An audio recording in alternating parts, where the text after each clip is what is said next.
When on the 25th of August 2017, the persecution went way past imagination. Something that you couldn't imagine started to take place against the Rohingya community.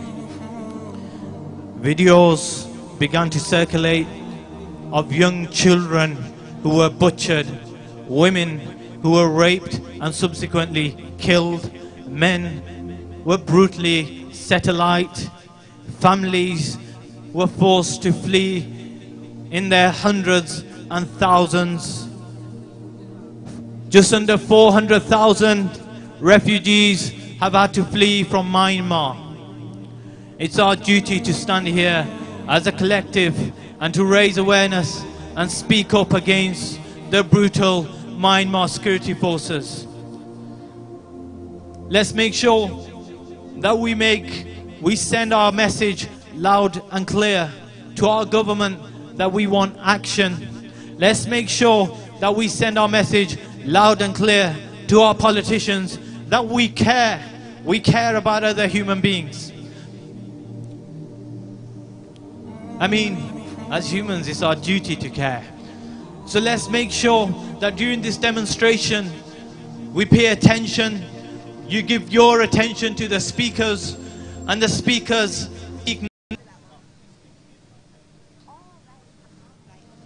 Well, I'd like to invite Ron, the president of Stop the War Coalition Manchester, to come and deliver a few words. I've shared a platform with Ron on many of occasions here in Manchester. He's passionate about the cause. He's passionate about what he says. And I guarantee you, every single word that comes out of this man's his mouth, he means it. And he actually really does mean it from the heart. Give him a loud applause. Welcome him on to the stage. I am so proud to be here today. To be here in a very public manner, to stand with the people of Manchester, and you are the people of Manchester. We stand together because we know what racism is all about. We know what Islamophobia is all about. We know how they try to divide and rule. We know what it's all about, and we can see it today. We can see it in Myanmar. We can see the ethnic cleansing. We can see the torture, the killings, the rapes that are going on. And we will speak out. And we will speak out louder and louder. Speaking out. And the people are becoming more angry and more aware what the Donald Trumps of this world are all about. And what the Theresa Mays of this world are all about. We are multicultural. We stand together. And we support multicultural in Myanmar and wherever it is in the world. That's what we are all about. We care for one another, and we want a world. We want a world where we are all our own brothers and sisters. For a very long time, if we admire or if we want to become something, we all need to become a Ronnie, and we all need to teach our kids to become a passionate man like Ronnie. Thank you very much. Right, guys, on the stage, I'd like my guests to please come to the front. If you're not any of the guests, please move back, because we want the attention on just the speakers. I don't mean to be rude, I promise you. Look, it's been far too long. It's far too long. Everybody's looking at their differences. Everybody looks at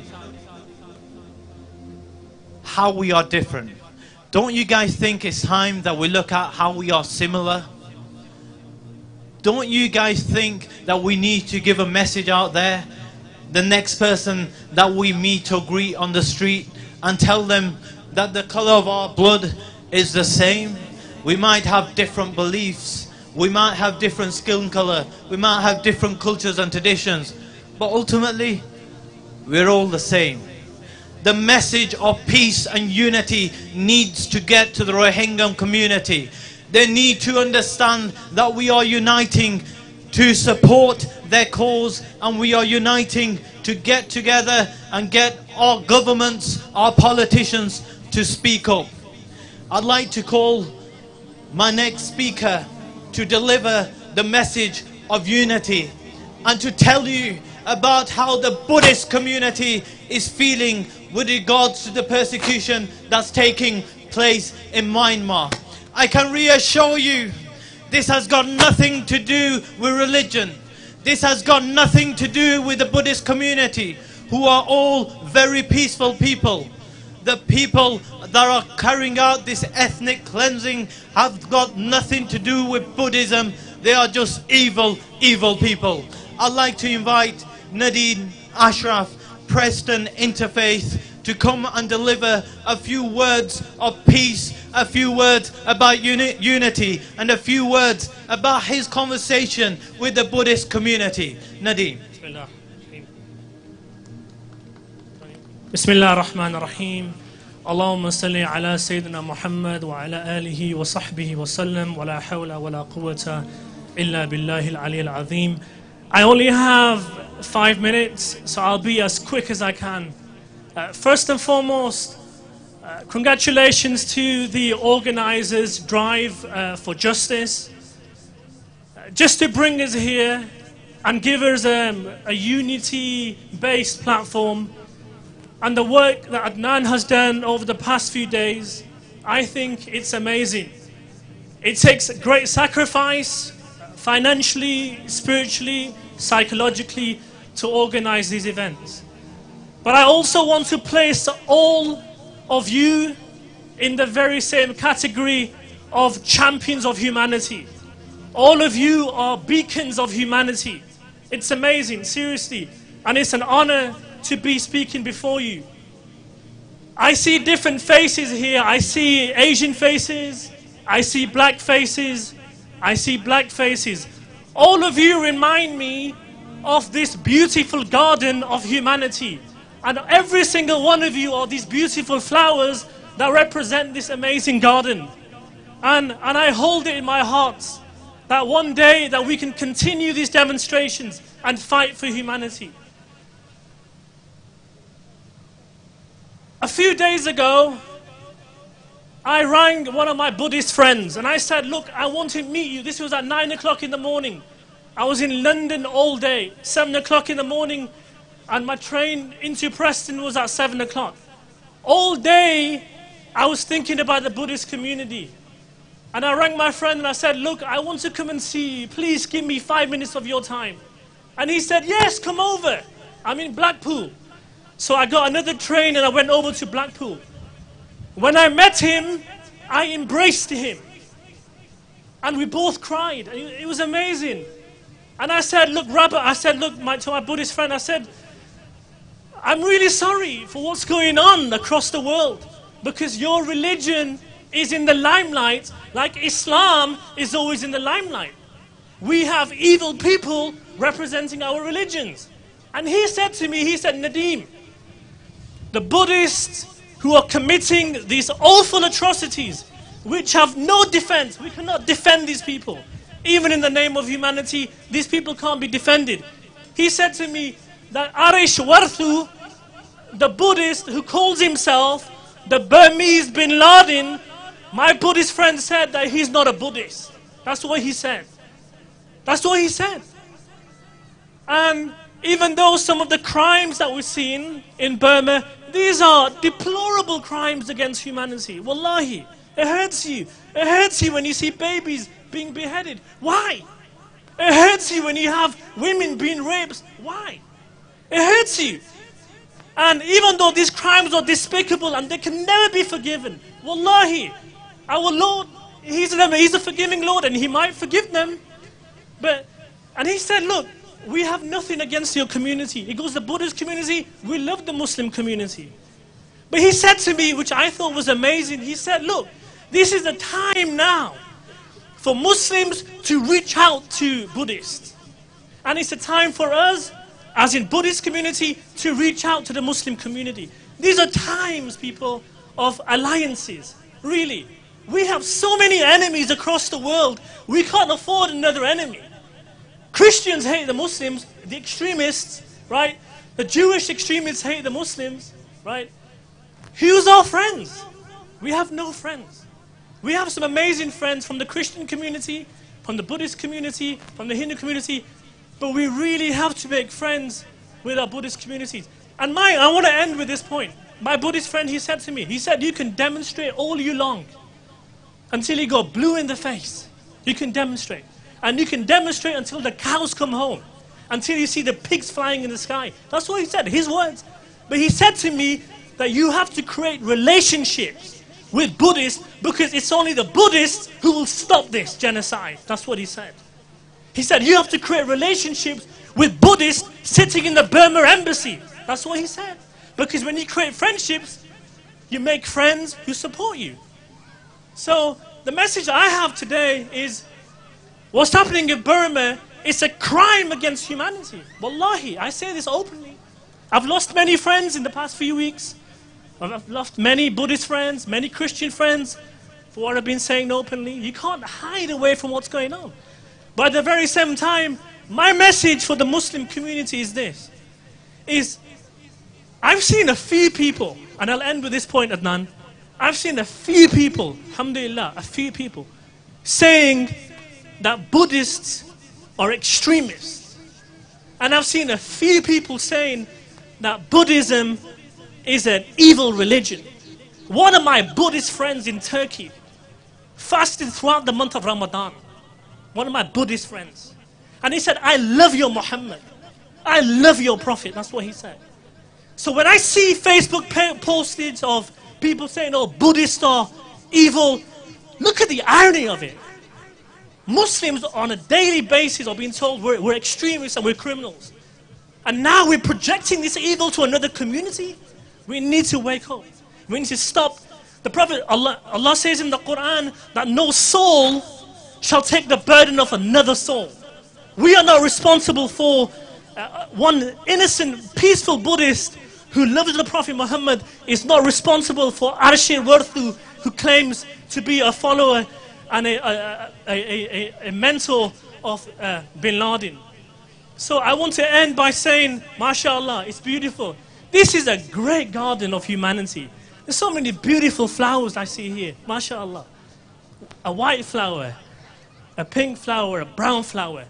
We need to grow this garden of humanity. And sometimes the flowers end up getting unfreshed. They sort of weed out. And we have to, our relationship with humanity is like a garden. If we ignore the garden destroys itself. If we become friends with our Hindu friends, our Buddhist friends, our Sikh friends, our Hindu friends, this garden grows and it becomes a beautiful garden, like the Piccadilly Garden. Have you done some research on the Piccadilly Garden? This is an amazing place to have a demonstration, wallahi. I met once an Israeli in this garden and he said, we're against extremism in Palestine. That's what he said. So my message is, make friends with your Buddhist friends. They're not all evil, like Muslims are not evil. And continue this amazing response. And when you leave, I want you to come and shake Adnan's hand. I've got to know this brother for a long time, mashallah. And he's a great champion of humanity. And and all of you are beacons of light, mashallah. And I have one test for all of you today. I want someone to hug, I want a Muslim to hug my Sikh friend over there with a turban. He's my friend. Right? I want a non-Muslim to hug a non-Muslim and say, we love you for the sake of God. We love you for the sake of humanity. We're one family. And this might get even tough. I want you to embrace a Buddhist who supports his government.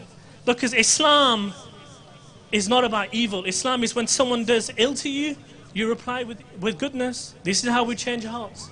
And this is the facade that we're seeing in the world. It's a game. It's a game of evil, but we play the game of love. So, Jazakumullah khair. Adnan, thank you so much for the time. Barakallah feekum.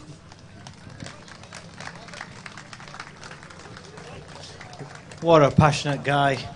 He does some excellent work himself. Part of a Preston interfaith community. His cause is nothing but to unite us. he does nothing. I follow him on Facebook. I follow him on social media. I see him with the Buddhists. I see him with the Sikhs. I see him with the Hindus. I see him with the Jews. I see him with the Christians. I see him with the people of faith and non-faith. All he does is deliver a message of unity. And this guy is amazing. So thank you very much, Nadeem, for being here and honoring us with your presence today. And he mentioned something. He mentioned that I was also a great guy. Just got to take it. You know what? This, getting people together, and what Drive for Justice does, it's no single individual. There are so many, many people behind the scenes, from social media to making these placards, to working with regards to health and safety, making several trips to areas like this to ensure your safety. There is many, many members of Drive for Justice that have made things like this possible. Members of Drive for Justice that spend their own money on demonstrations like this. Members of Drive for Justice that go out of the way to ensure that we can deliver a message of peace and unity in a place like this. So please, guys, once one loud applause for all them people who have made today possible. I'd like to also give a big shout out to Blackburn community leaders. The councillors have lent their support continuously over the last 7 days. They've ensured that they can, you know, if we needed something, we gave them a call and they were there. Kate Holland, the MP of Blackburn, herself came and she helped us brainstorm with ideas of what we could do to support the Rohingya cause. So once again, one shout out and applause for Kate Holland and the councillors of Blackburn. I'd like to invite Kate to come and deliver her message with regards to the Rohingya community, to tell us the efforts that she's made, not just as a Member of Parliament, but also the Private Secretary of Jeremy Corbyn. She needs to let us know about the efforts that she's making. I'm aware about what she's done. I'm aware about the private conversations that we've had with regards to the Rohingya situation. However, I'd like her to address you openly. However, before Kate comes on, I'd like us to all remember the people who were hurt and injured in the atrocity that took place in London on Friday. It's not for Muslims to condemn what's gone on in London. It's not for Muslims to condemn it. It's not for Buddhists to condemn it. We all need to condemn it as a united people. We all need to condemn it. The actions of extremists, not in our name. Say it, not in our name. Louder. Not in our name. Not in our name. If they want to go and butcher people in London, we will stand as a united. They are trying to divide us, but we will continue because it's not in our name. Kate Holland. Thank you very much, Adnan. I'm stood here today not as an MP, not as a Christian, but as a human being, as a mother and grandmother who saw appalling videos of children beheaded, villages burnt, people being killed for no reason whatsoever except ethnic cleansing. On the 25th of August, the cruelty escalated and villages were burnt down. Children lay dying in their villages. Landmines were put in place to stop parents rescuing their children. So I'm here today as a human being who believes firmly that no religion whatsoever condones the appalling situation in Rohingya. Quite rightly, my constituents called me to a meeting to ask what we'd done. Now, we've not done enough because it's still going on. But what did happen was the Shadow Foreign Secretary issued a statement asking the government to intervene to stop supplying military aid, to make sure humanitarian aid got through. On the Tuesday there was a question raised in the House of Commons of what the government was doing. Well, it's not enough. And it's not enough because the government needs to hear voices. It needs to hear voices to say that one life is as valuable as another life. I am so proud of Drive for Justice. I'm so proud of the people of Blackburn who have said enough is enough. It needs to stop, and it needs to stop now. And how someone, Mrs. Sushi, who got a Nobel Peace Prize for humanitarian issues, she needs to think why she got that, and she needs to remember that a number of people here supported her when she was in difficult circumstances. We need to make sure our voice is heard. If you're not from Blackburn, write to your MP, write to the Prime Minister, write to Boris Johnson. Keep writing and keep saying this has got to stop. These people have been left stateless for 60 years. They have no rights, they are entitled to nothing, and they're constantly persecuted. And it's only by people like yourselves speaking out, saying enough is enough, stop. It's not in our name, and everyone must get behind, put pressure, and make sure the world stands up and listens. Unfortunately, Jeremy Corbyn cannot be here today, but I can assure you his support is fully with us. And Jeremy quite clearly sent a message: we need international solidarity to stop this genocide.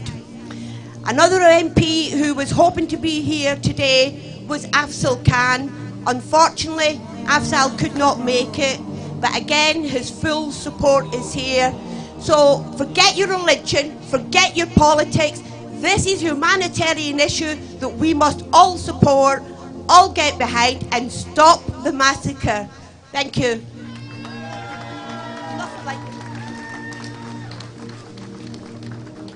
Come on, one more round of applause for Kate.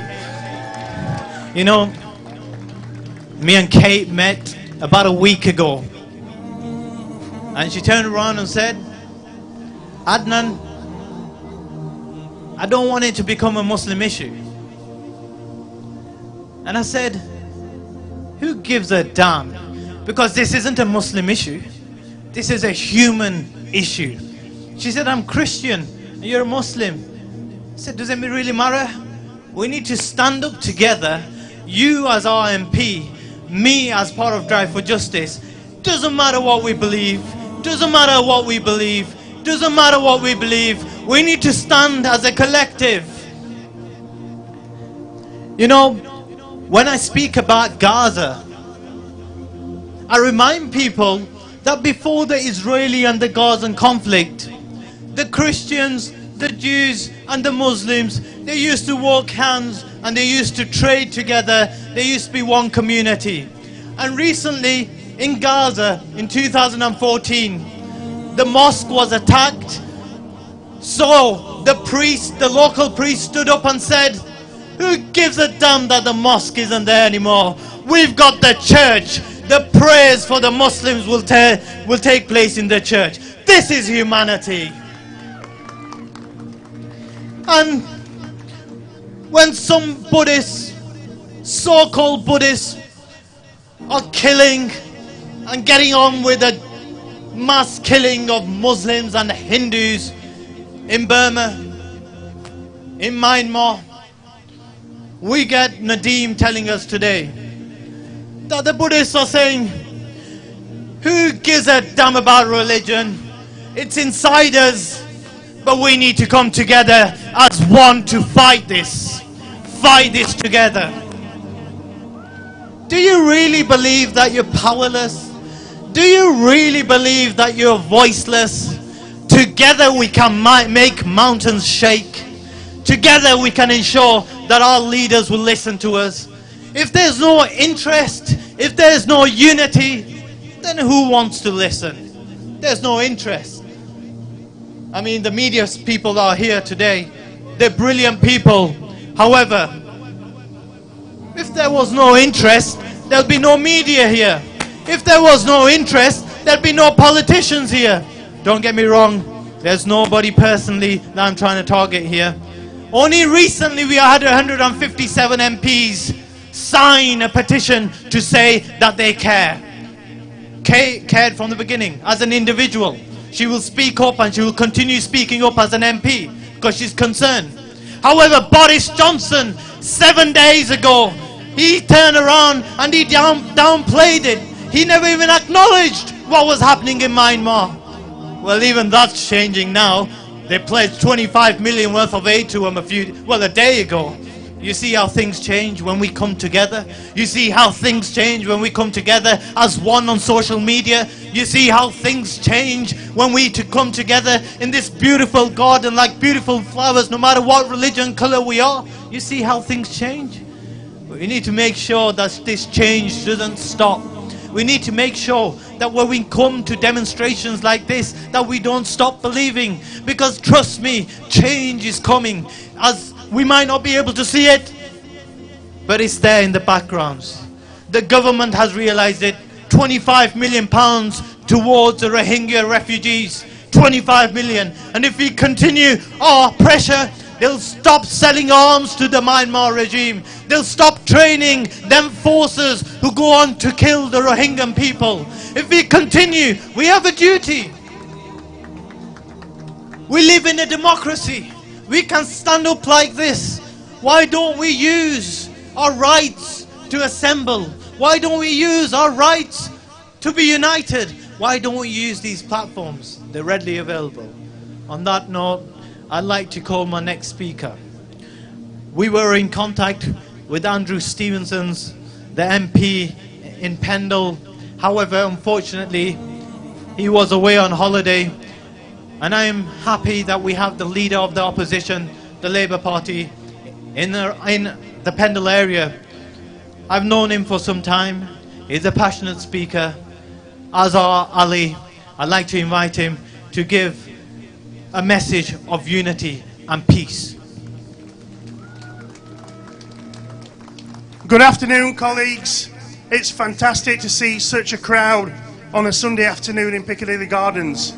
I want to start off by thanking Adnan, Tass, Kate Holland for being the inspiration for getting people here today. My message is going to be pretty short because we've got a lot of speakers waiting to address you. It's not good enough. Someone said it shouldn't be about politics, but let's be honest, it's all about politics. Whether it's the British government or whichever political colour, selling arms to Israel to kill Palestinians, whether it's selling arms to India to kill the Kashmiris, or whether now Boris Johnson and Theresa May are selling arms to kill Muslims in Burma. It is unacceptable. We need to send a message to our politicians, councillors, MPs, that that is not acceptable anymore. And if we can, as a British government, intervene in Kosovo to stop the genocide and stop the killing of Muslims there, there is no reason why Theresa May cannot intervene and stop the genocide in Burma tomorrow. So please, let's take this message for those MPs who make excuses and do not appear on public platforms, and Andrew Stevenson is one of those because he's a government whip and he uses that excuse. If there are others, whichever political colour they are, put pressure on them. We need to stop them, and we need to ask for intervention now. Thank you very much.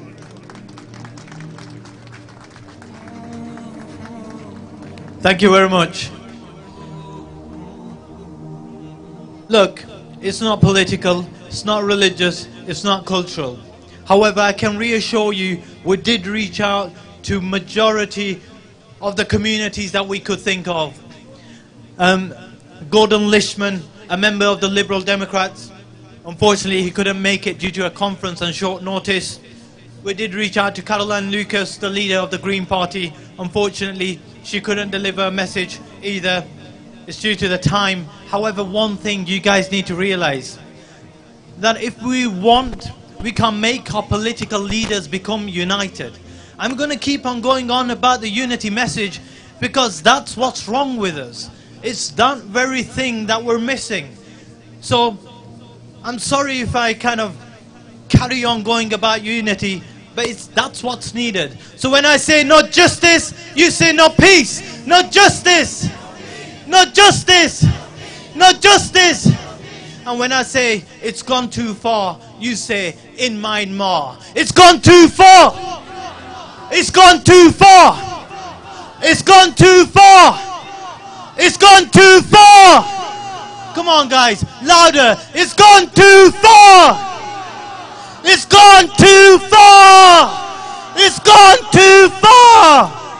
I just spoke to a brother. He got back from Bangladesh, and he's telling me that the Rohingya community is turning up with missing limbs. Some have no arms, some have no legs. There's 3-year-olds that are coming together in Bangladesh. They are psychologically impacted that much that they can't even speak about who they are, where they come from, and what they're doing. We need to stand up for the sake of humanity. And on that note, I'd like to invite the leader of the Blackburn Council, Mohammed Khan, who's here to support the Rohingya cause. Mohammed Khan.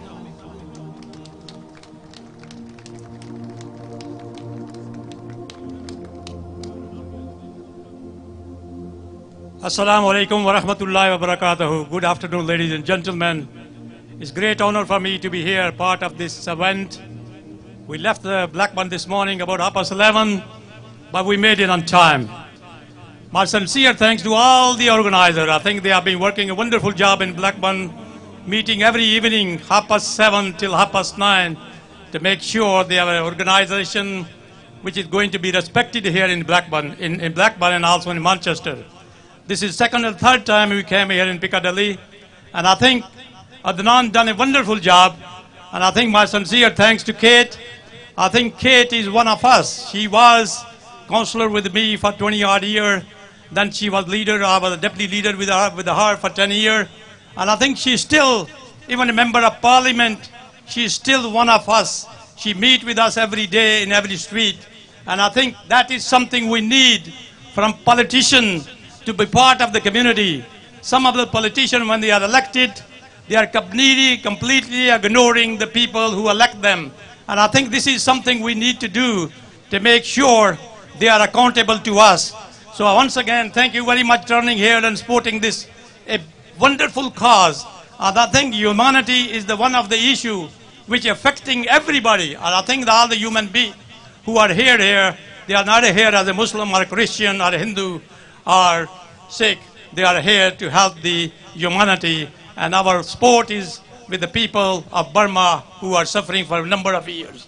Not suffering today or tomorrow, but they are suffering for last 20-odd years, and we need to do everything possible to make sure we give them every support which we will be able to give them. Thank you very much, Adnan. Thank you.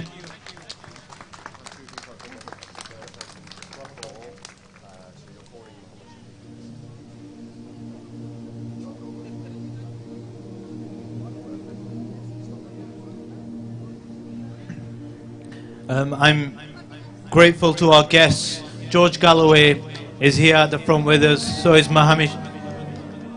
Thank you very much for being with us, George. We've got John Murphy, a member of the Trades Council, who is here as well. We've got Wajid Khan, a member of the European Parliament here, a member of the Sikh organisation that's here to speak as well today. We've also got Mohammed Shafiq from the Ramadan Foundation. We've got a member of the Manchester Victoria Park Mosque Imam, a member of the mosque too, Irfan Chishti, and we've got a member of Just Yorkshire, a human rights organisation, who will come and deliver a speech too. Look guys, we've got the people who will go back and deliver our message loud and clear. We just have to make sure that we keep the pressure on them. We have to make sure that they know that they've got our support. It's our duty, once again, to stand up as human beings against atrocities whenever and wherever they are. Now, before we continue, I have a request from the police that all the guys or the girls that are blocking the pathways to the right and behind, can you all come closer so that we don't hinder anybody that's using the park, anybody else who's not part of our demonstration. Can we all come closer closer inside towards the main part.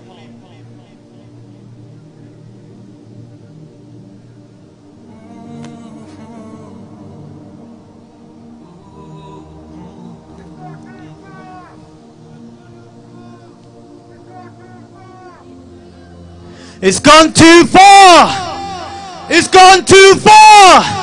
It's gone too far! Look, the graphical images of the Rohingya community that we've seen on our WhatsApp, that we've seen on our Facebook, to be honest, it's too much. It's gone too far in Myanmar. When we see women crying and shouting and asking where the international community is, each and every single one of us have a responsibility to stand up. Before I continue with my message, I'd like to invite my next speaker. I'd like to invite John Murphy, a member of Blackburn and Darwin Unite Against Racism, a member of the Trades Union Council as well, a man who I've done a lot of work with. He's a passionate man.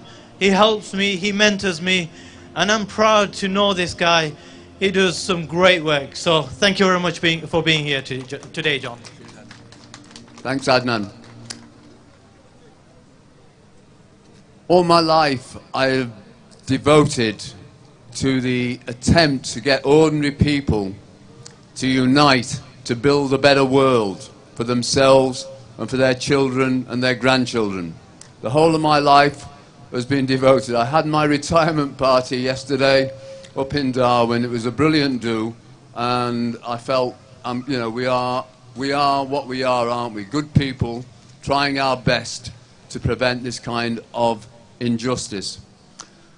When you look around the world and you look at some of the key areas, I'm listening to the people who say it's not about politics. I understand why they say that, but deep down, if you look around the world at some of the struggles that we've got and some of the bitter, long-standing divisions that there are, you see a pattern emerge. Whether it be Northern Ireland, whether it be Palestine, whether it be India, Pakistan and Kashmir, or whether it be Burma, you see the imprint of the British Empire putting its hands down. This is where the roots of these problems are created, by the British Empire saying, let's work out some kind of way of dividing so we can rule. If we divide people up, we can rule them. And this is what happened in Burma, the long-standing colony of the British Empire. And the poor Burmese population, there's hundreds of different nationalities in Burma that were amalgamated together to make the single country by the British. And when the British decided that they were going to have to pull out, they started sowing the seeds of division, and they promoted certain races above other races, and you got the division emerging there. And the nationalist movement reflected those decisions, unfortunately, and the poor people, the Rohingyas in Western Burma, were left out. And we've had a situation in Burma where for the last 55 years now, the military dictatorship has been in control. And for the last 35 years, there has been the racist legislation, the racist law, which said that the Rohingya people have got no race. They have no place in the state. They don't belong in Burma. They have no role. They cannot travel. They cannot be a citizen of the Burmese state. This kind of discrimination, what we've all recognized, has got to stop. This is the beginning, the roots of religious and ethnic cleansing that we have seen in recent months. And I am going to keep it very, very short. As Adnan said before, we cannot allow this situation to continue. We have got to build campaigns which stand against racism, stand up to racism, and the anti-fascist movements in this country have done a fantastic job and need to be supported. But we have to support the idea of unity, ordinary people coming together in unity to stop any racial cleansing, to stop any religious and ethnic cleansing going on in any part of the world. Thank you very much for listening, and good luck and solidarity. Thank you very much, John. I'd like to invite my next speaker as well to come and deliver a message of peace and unity. He's a leader of the Muslim community here in Manchester. I'd like this leader to tell us the importance of how different religions need to start uniting and speaking from the same hymn sheet for the sake of humanity. I'd like him to deliver a message of peace, unity, and also speak about how important it is for us to unite for the causes like Rohingya and the barbaric ethnic cleansing that's taking place there. I'd like to invite Irfan Chishti, the head Imam of Manchester Central Mosque.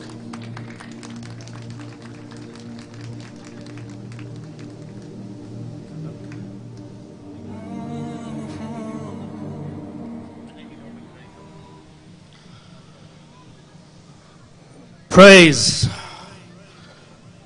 and blessings for the Lord and Creator, Sustainer of the entire universe. Salutations and peace be upon each and every single one of you here this afternoon.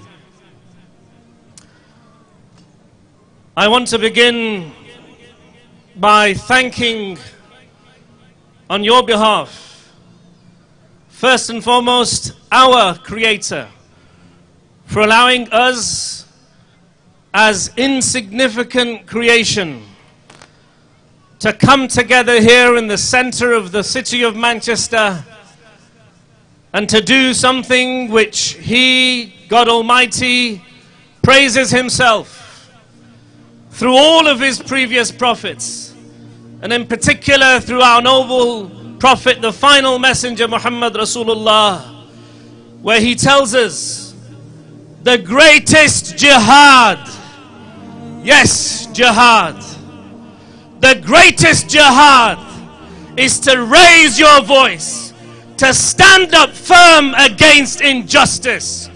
So well done, Manchester, well done each and every single one of you this afternoon. You are the chosen ones. There are thousands of people across the city of Manchester, across the greater Manchester, who are not here today. But you have been blessed. You have been blessed, and you have been chosen by God Almighty to be part of this very special occasion. What can I say? What can I say that is going to make us do more? This city was rocked to the core many times, but last May 22nd, you all know what happened, and all of us were horrified. And as the leader of the Manchester Central Masjid, I was asked time and time again, what is the Muslim community going to do about this terrorism? The sad reality is 22 innocent lives, may God bring to justice the perpetrators. Of course, any life, as our Quran says, is exceptionally precious. But look at these images. Watch those images on your social media feed. I said in Jum'ah the other day, I've stopped downloading WhatsApp images. That's my weakness. I haven't got the humanity to stop and watch those images. I haven't got the guts to watch those images. I haven't got the courage to watch those images. And you know what? Yes, we unite as humanity. But I have to say this as a Muslim. I'd feel I was not giving the right message as a Muslim. I ask you a simple question. If those minority people in Myanmar, the Rohingya minority people, if they weren't Muslim, would they be killed today? Would they? So it is a Muslim issue. Yes, we unite as human beings. Yes, we unite as people of this country. And yes, we are going to bring our politicians to task. But these are our Muslim brothers and sisters. And our noble Rasul alayhi salatu wasalam taught us that we are like one body. You've heard the hadith. You've heard the hadith. But again, congratulations for you for being here. But where are the rest of the 1,000 Muslims in this community? I said to my congregation of 2,000-3,000, I want you here today. And that's why I said at the beginning, you are the chosen ones. Because once again, we see injustice in our world. But have we seen the real, actual response that would shake, as previous people have said, that would shake our politicians? It doesn't take anything for our Prime Minister to stop this injustice now. She has the power. And you need to keep putting that pressure on to make sure that we get justice when? Now! We want justice when? We want justice when? We want justice when? We want justice when? Now! Not tomorrow, not next week, today. Jazakumullah khair.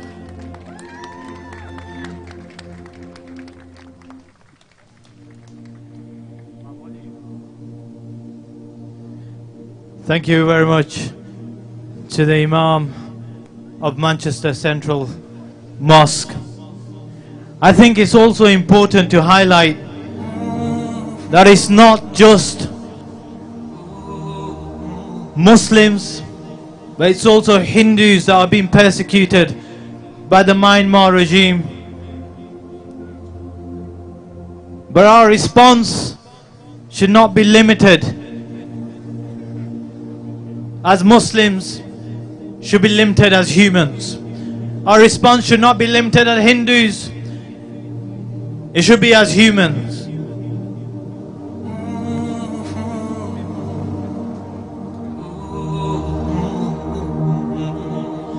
When Kosovo took place, when Bosnia took place, we learned a lesson, and that lesson was that we were far, far too late. When Kosovo took place, when the ethnic cleansing took place in Bosnia, the United Nations were on ground, yet the people of Kosovo and Bosnia were still being butchered and slaughtered. Our armies waited for the go-ahead, but it was far, far too late. And we said that that was the last time. Again and again, we keep on saying that that will be the last time. But in Myanmar, we said it was never again after Kosovo and Bosnia. Yet in Myanmar, where is the international community? What lessons did we learn from Kosovo and Bosnia? What lessons did we learn?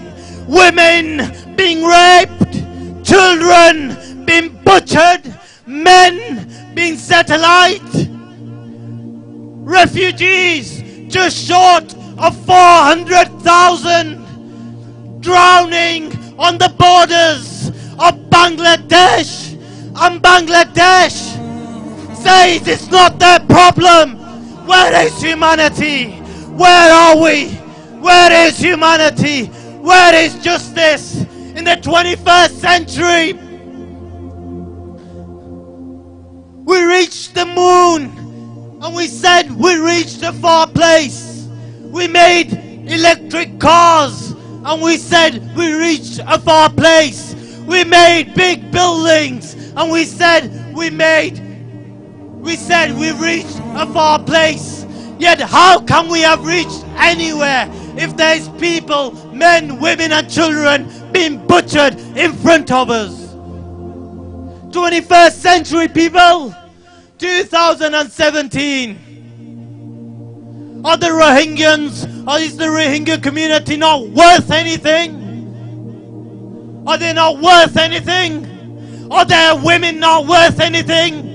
Are their daughters not worth anything? Are their men not worth anything? Are their children not worth anything?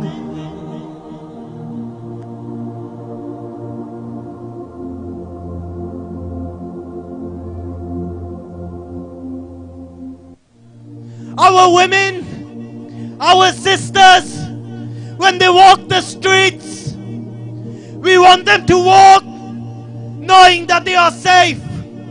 Our men, when they walk the streets, we want to know that they're safe. Our children, we want to make sure they have the best of education. Have we become so selfish that the Rohingya children cannot even access education? Are we so selfish that we can't say a word? This is bad. There's no hope. If we don't unite, there's no hope. If we don't stand today, then there's no hope. You never know. Tomorrow it could be us. You never know. It might be our family that's dragged out of their homes. It might be our wives, it might be our daughters, our sisters. God forbid.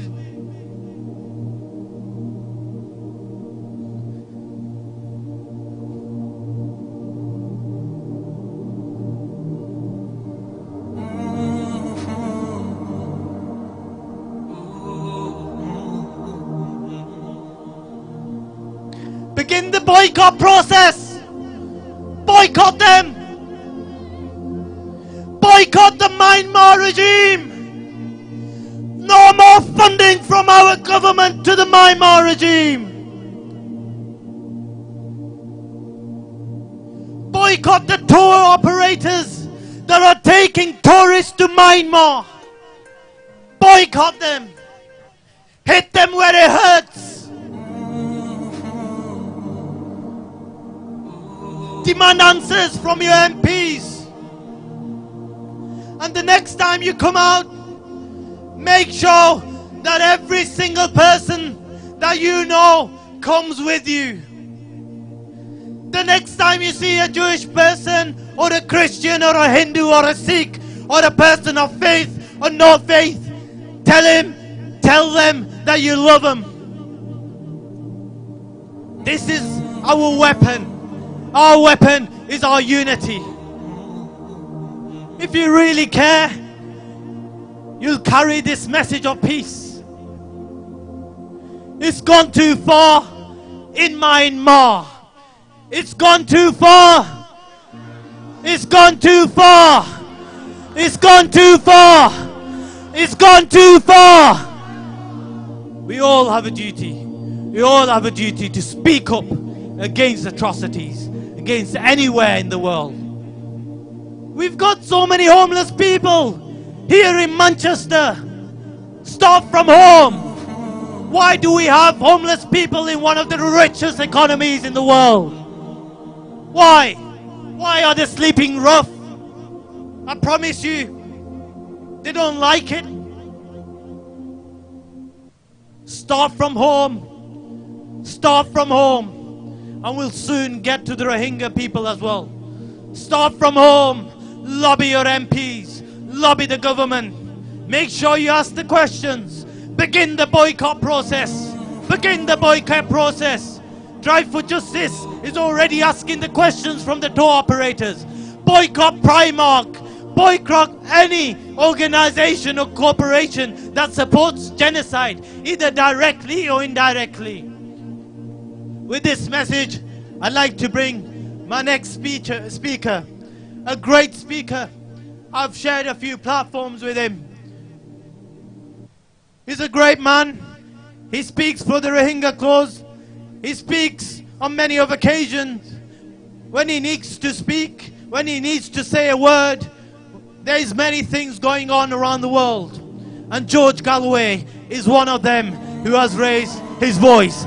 Raise your voice for George Galloway. Not justice! Not justice! Not justice! Not justice!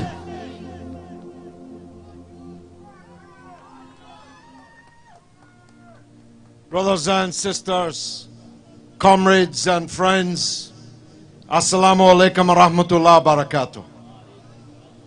Brother Adnan, how I wish there were more people could have heard that soliloquy that you just made. How I wish there were more Manchester members of Parliament, or even any Manchester members of Parliament here to have heard that soliloquy. How I wish that our politicians had been here in number, with all respect to those who came, though all of them came from outside of the city of Manchester. Shame on them! Shame on them! And they are the losers, because I was just reflecting with my brother Mohammed Shafiq that the last time we shared a platform together was on this very same subject in this very same city 5 years ago. It was a very small crowd. At least then, people had the excuse that they didn't know what we were talking about. But nobody now has that excuse, because everybody knows what's going on.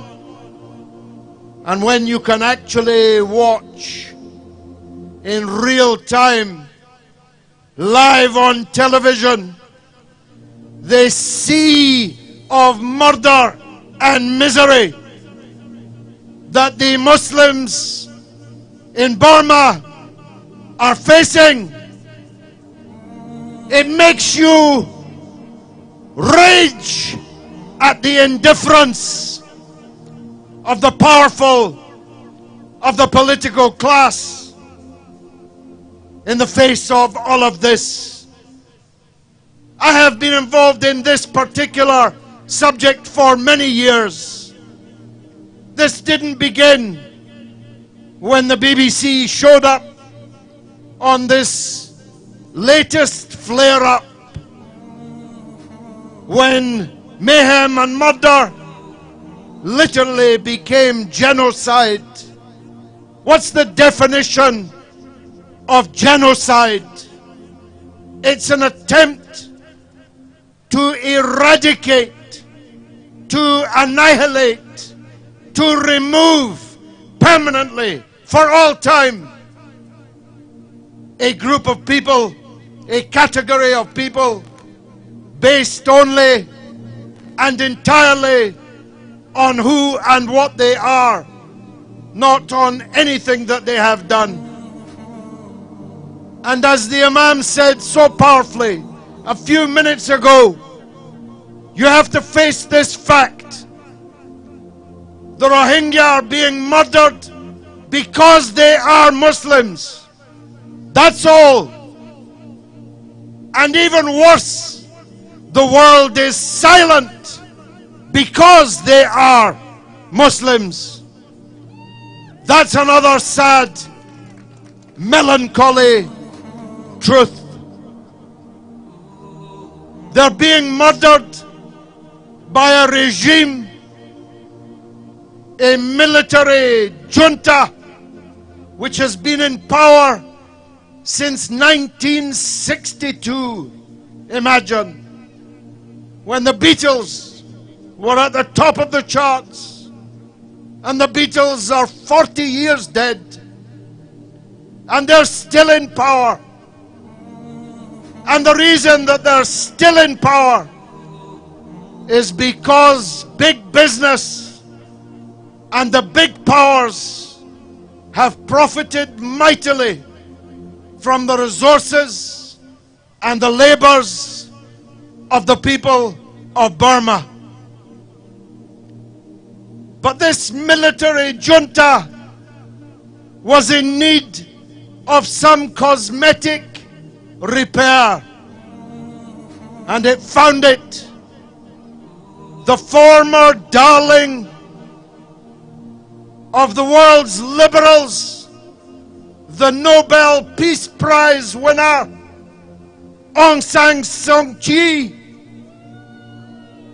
has volunteered to be the lipstick on the pig of Burmese fascism. That's what she is. And I say to all those places who gave her freedom of the city, I say to the Nobel Committee, it's time to name this woman what she is, an accomplice to the genocide of the Rohingya people in Burma. Now let me deal with, again, something Brother Adnan said early in this meeting. The entirely circular absurdity of Britain giving £25 million to help the Rohingya refugees, whilst our armed forces are in Burma training the very people who are murdering the Rohingya people, setting their villages on fire, sending them in their hundreds of thousands into the mud and the blood of the path to sanctuary in one of the poorest countries in the world, Bangladesh. We're paying money to the victims of an army which we ourselves are training and we ourselves are helping to arm. How crazy is that? And if we had any politicians here, we could ask them to raise that. But we don't. And so they won't. And one of the reasons why is another of these specific points I came here today to make. The biggest military collaborator with the Burmese regime is another ethno-religious supremacist state, the so-called state of Israel. Israel is Burma's best friend. Why? Because both regimes believe that they have some God-given right to supremacy and the right to ethnically cleanse any minority from their land and to steal their land and to exploit it. It's no accident that Israel and Burma are so close, because they think the same, that the others are less than them, that the others are less than human, that their blood is worth less than theirs, and so they can spill it with impunity. And so far they have spilt it, an ocean of it, with impunity. And that's the real killer fact. Unless we can build a movement 10,000 times bigger than this, the Rohingya will continue to bleed and they will never go home. I've been here before. For 45 years I've been fighting for the Palestinian people, raising my voice, demanding that they have the right to return home. But they may never return home. And the 400,000 Rohingya now living under a plastic sheet, if they can buy it, and I mean buy it, no one's giving them a plastic sheet under which to live in the rain and the sun. They will never go home unless we can change the political paradigm, the political balance which exists in the world, unless we can build a movement that says to politicians, don't ask me for my vote until you tell me what you've done for the things that matter to me. Until we can build that movement, these perfectly tragic people will continue to suffer. We must pray, and prayer is important for the salvation of these poor people. Prayer is important, it's necessary, but it's not sufficient. It's men who are carrying out these crimes. It's men who are arming them to carry out these crimes. It's men who are facilitating them to carry out these crimes. And it's men we have to force to change. Full marks to drive for justice to Adnan and his brothers and sisters who made this rally possible. 0 marks to those who didn't come. Wassalamu alaikum wa rahmatullah.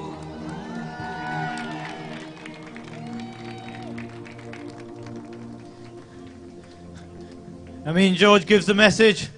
This is the start of the movement. The movement for peace, the movement for unity, the movement for demanding justice, the movement for asking our MPs, the movement for demanding from our governments, the movement for making sure that human rights is at the forefront of every conversation. Once again, thank you very much, George, for delivering such a passionate speech.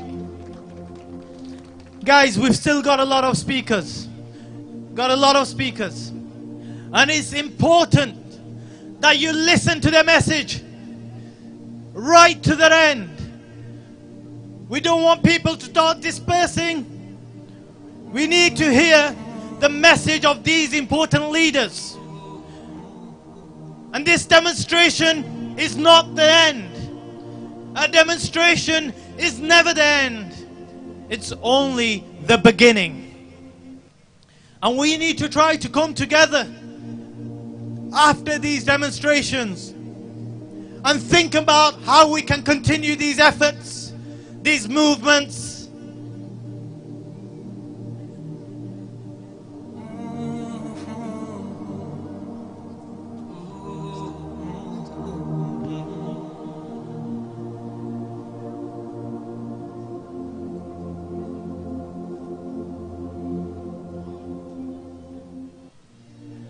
I'd like to invite my next speaker. Human rights is the most important thing in this world. Human rights is what we should stand up for. Human rights is what we should demand for. And not for a selected few, but we should demand it for all. My next speaker is from a fantastic organization that stands up for human rights, that demands answers.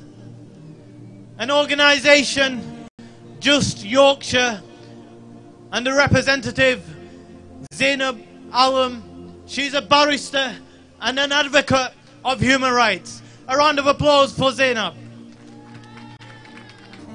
And throughout those unimaginable horrors, that slaughter, they have waited and waited for the world to help them, a world that turned its back.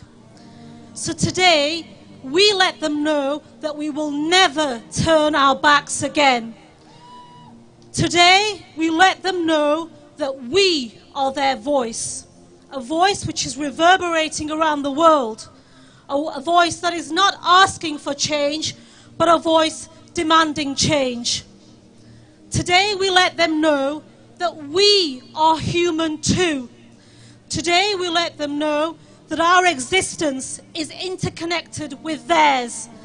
Their pain is our pain. Their suffering is our suffering. Our hearts beat as one, and until they are free, we will never be free. Today, we do not promise. Today, we resolve. Today, we remind ourselves what it is to be human. And what it is to be human is enshrined in international law. Laws conceived after the genocide of millions. Never again, we said. And within these laws, there are no great statements of principle. It's just a codification of what it is to be human. And what is happening to Rohingya is not just an affront to humanity, but it's an affront to the law. We love to give prizes, to applaud people for being wonderful humanitarians. And it's only right that we recognize and honor the exceptional contributions made by individuals. Because in doing so, we recognize that they are champions amongst us. They are the best of us. So what do we do when the champion, the hero, becomes the very thing that she fought against? What do we do when the champion, the hero, becomes a tyrant? When the civilized and dignified and serene face becomes a facade of obscene proportions? The Nobel Prize Committee have responded to calls to strip Aung San Suu Kyi of her Nobel Prize by saying that it can't be done. Why? Because they say there's no precedent. It's never been done before. Well, tell that to Marie Curie. Tell that to the suffragettes. Tell that to the woman who invented the wheel. In the face of her silence, her complicity, the symbolic honor of this title is an act of obscenity, a moral desecration providing legitimacy to the suffering of the Rohingya. President Abraham Lincoln, in his Gettysburg Address, spoke the now immortal words, "Government of the people, for the people, by the people." We at Just Yorkshire have that in mind when we say we resolve to compel our government to a position of principle. We demand that our government use the full might of its international and diplomatic strength and influence to compel the Myanmar government to desist with immediate effect their genocidal campaign against the Rohingya waged by the army, police and other paramilitary forces. We demand that our government's voice be the loudest in demanding justice for the Rohingya in the international criminal courts. We demand that Aung San Suu Kyi be stripped of her Nobel Peace Prize. And we demand that our government use the full might of its considerable international influence to demand that Prime Minister Sheikha Hasina of Bangladesh do all in her power to recognize the plight of the Rohingya refugees fleeing across the border, to protect them and to act in accordance with international laws. Today, let us remind our governments what it is to be human. Thank you.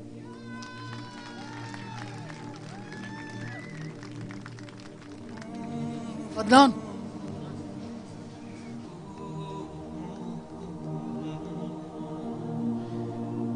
Once again, look, this assembly today is the starting point. After this assembly today, each and every single one of us needs to go onto Google reviews. The first point is this: leave a review for the Myanmar government. And on their reviews, tell them about how you feel.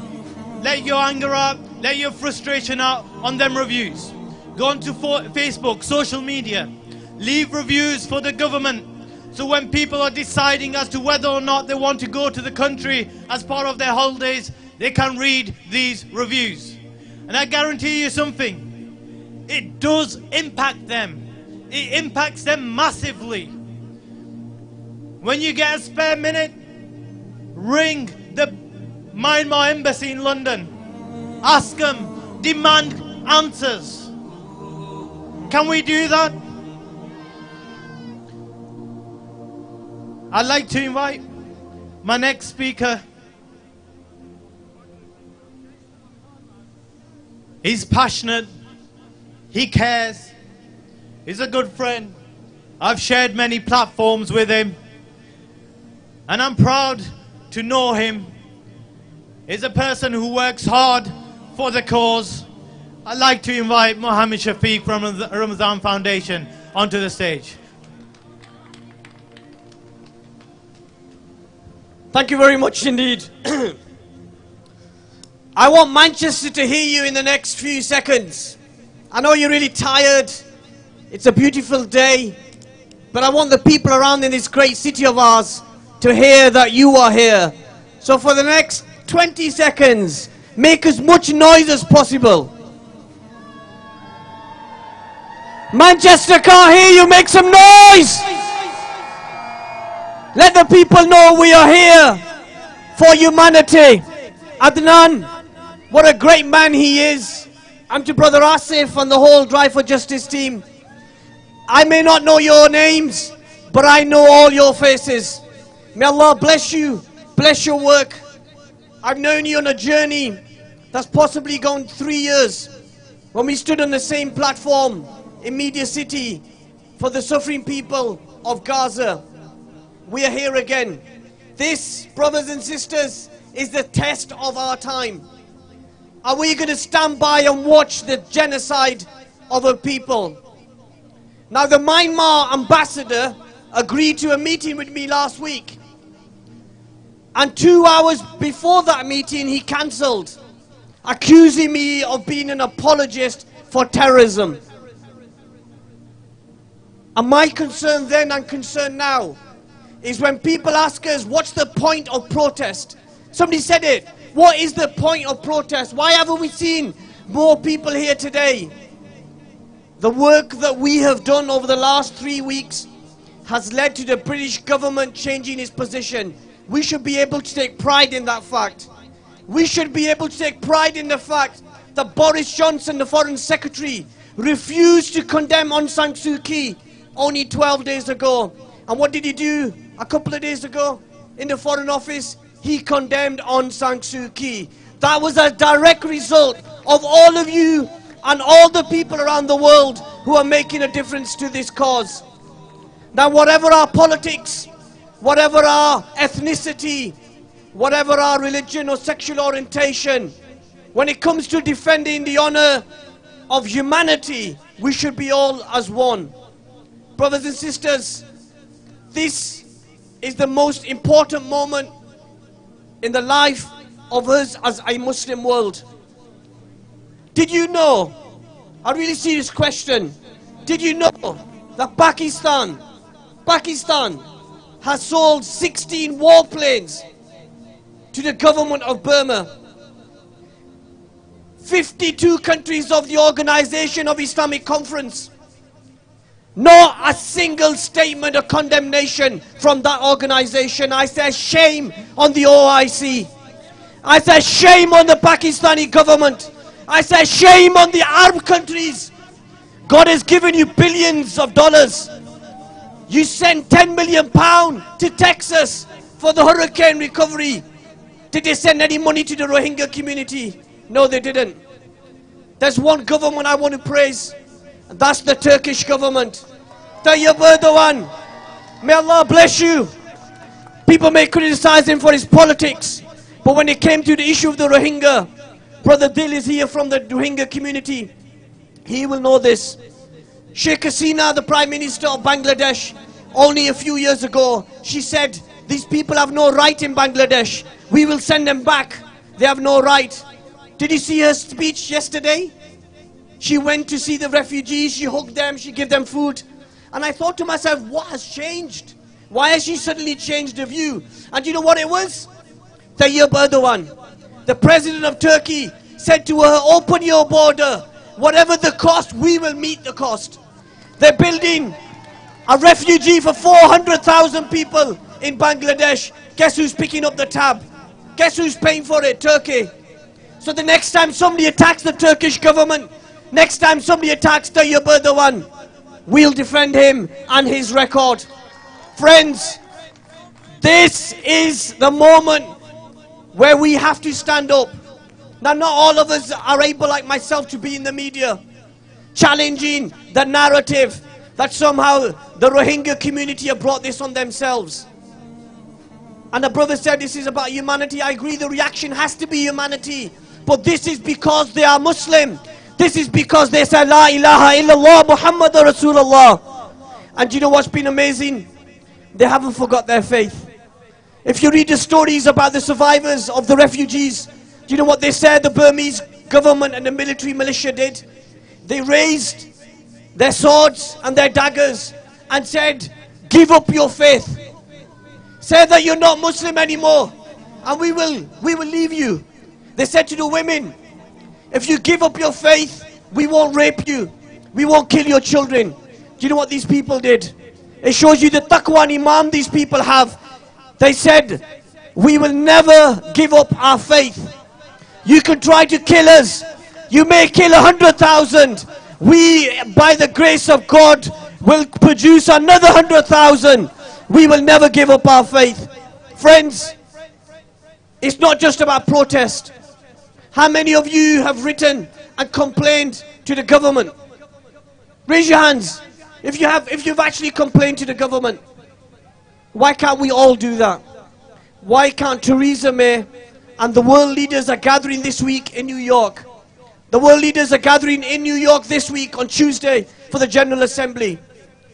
General Assembly, I've got 1 minute and I promise to finish in this 1 minute. The General Assembly of the United Nations, 201 world leaders gathering in New York. Wouldn't it be great collectively that the General Assembly condemned Burma and ask them to stop the genocide? And finally this, 52 Muslim countries, if they all stopped arming Burma, if they all stopped trading with Burma, and they announced an economic and diplomatic blockade, this genocide will end tonight. So please put your pressure on all these governments. Continue the work and don't let anybody tell you that protest does work. We've seen it in action over the last 7 days. God bless you. God bless the people of Rohingya community. May Allah protect them, protect the people of Palestine, protect the people of Syria, Libya, Yemen, whatever humanity is suffering. May God protect them. Assalamu alaikum. Thank you very much, Mohammed Shafiq. May God protect the human race. May God protect us all. And may He give us the ability to stand shoulder to shoulder. The MP for Blackburn, Kate Holland, is requesting that she gets to leave. She needs to get back to London. I'd like to thank her for taking the time out. And she's asked me to promise her that this will not be the end. She, as a member of parliament, is asking me to promise her that it's not the end. You know, there's some hope then, isn't there? Thank you very much, Kate.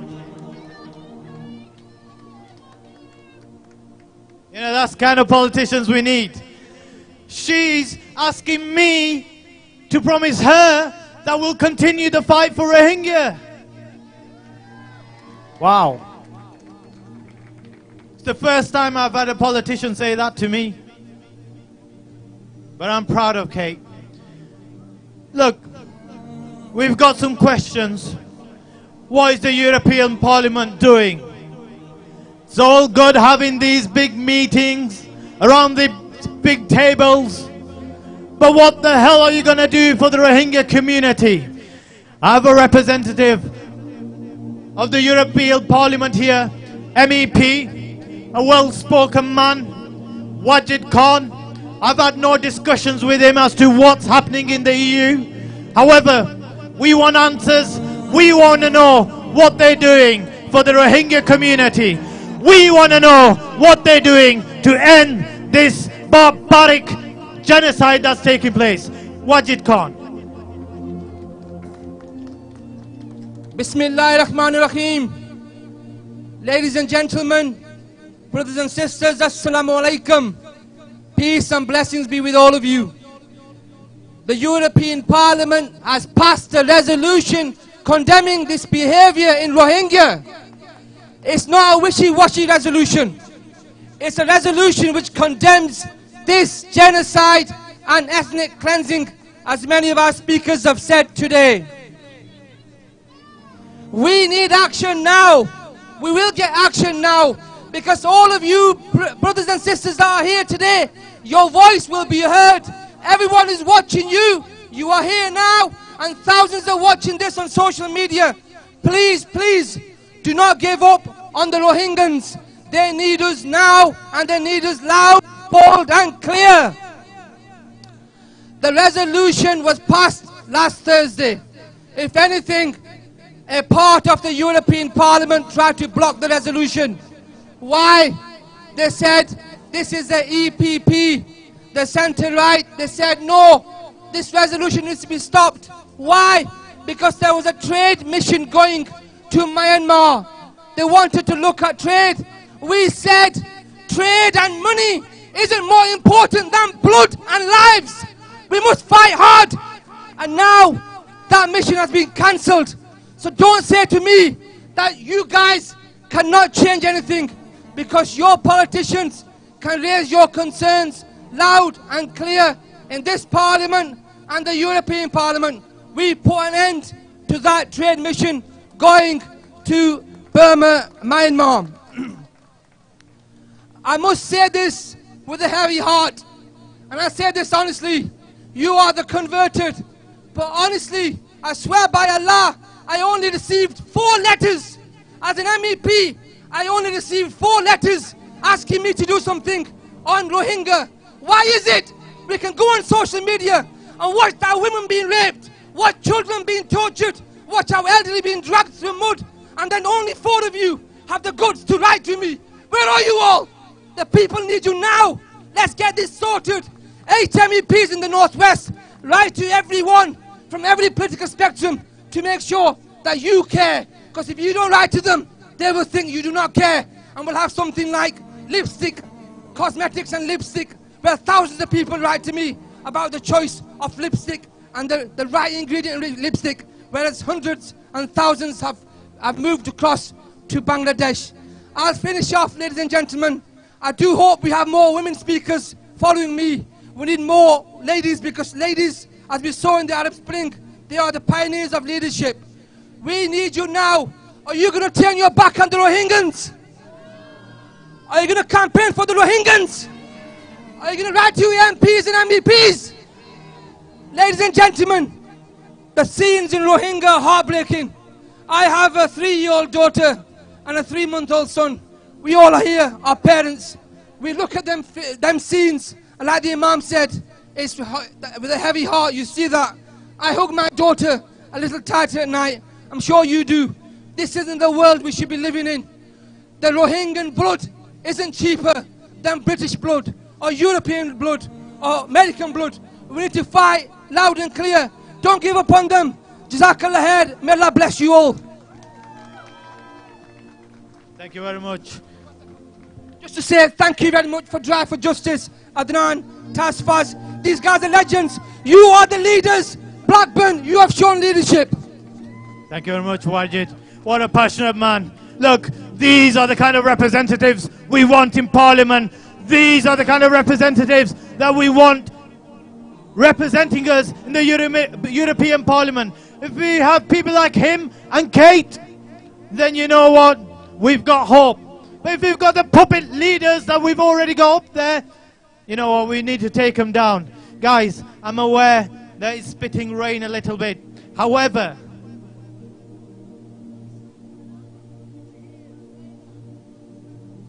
she's coming on soon. She's coming on. Naila's one of the best speakers we've got here, so save the best to the end, eh? Well, in any event, we need to make sure we continue to listen to the messages of support. Look, you've heard MEPs and you've heard MPs with regards to this cause. You are witnesses to their promises of that they will do something. We will hold them accountable if they don't. Will you? Not justice. Not justice. Not justice. No justice. It's gone too far. It's gone too far. I'd like to invite my next guest. I've known this man for a few years. It's not the first time, unfortunately, I'm going to share a platform with him with regards to the Rohingya cause and the conflict. I hugged this man 7 days ago. 7 days ago, I hugged this man. And I felt helpless because I couldn't help. I was trying hard. I was raising awareness. The team in Drive for Justice were trying hard and are still trying hard. We need to try harder. This man is a native Rohingya. He has family in Myanmar. He has no idea what's happening with his family. He has friends in Myanmar. He has no idea as to whether or not they're dead or alive. 7 days ago, I spoke to him and he was asking me, or he was rather telling me, that he needs to know about what's happening with his uncles. He hasn't heard from his uncles. His family is in the middle of this ethnic cleansing. It's not a war in Myanmar. It's ethnic cleansing. We've seen it in the past.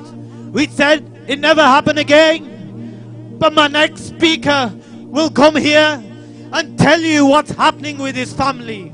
He will tell you that when you see graphical images of men, women and children being brutally killed and raped, rape being used a weapon against them, he will tell you that it's all true. I'm sorry, Dean, that I couldn't do enough. I'm sorry, Dean, that we couldn't do enough. I'm sorry that we continue to ignore the plight of your people.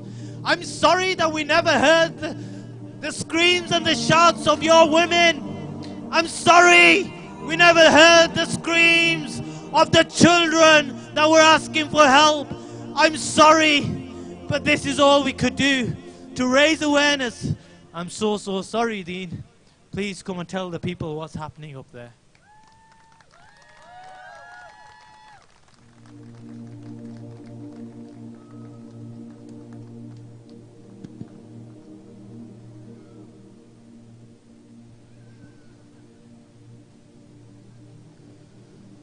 Bismillahirrahmanirrahim.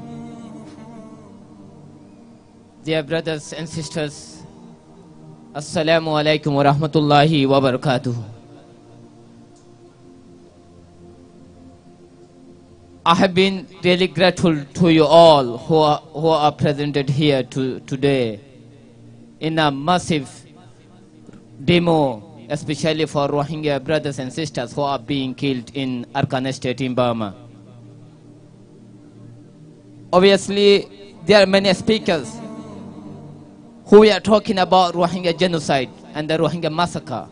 But I'm not going to tell my history, but I like to thank these all speakers, and especially Brother Adnan. What a great man he is. He fights for justice. He fights for humanity. Our people, brother, this is our organization banner. But here, these pictures, when I went to the shop to print out this banner, and then I was told you are not allowed to print your pictures, which are very serious pictures you have got on your phone. And then they said, you can just print out the normal pictures, which one you will be able to show the people, to the audience, to the world, the people and the international communities. As you can see on YouTube, social media is only 10% you are seeing, you are watching our history, our people's history, and the persecution that has taken place in Arakan, Burma. So only you are watching 25% maximum. but the 100%, more than 100% going on there, on the ground. This genocide didn't start since last 2 weeks. It was started in 1962. It was started since 1962. How many years? How many years? How many years now? 65. 65 now. 65. 65 Rohingya minority have been facing persecutions at the hands of Buddhists since 1962. But still, alhamdulillah, we Muslims didn't go away from the path of Allah subhanahu wa ta'ala.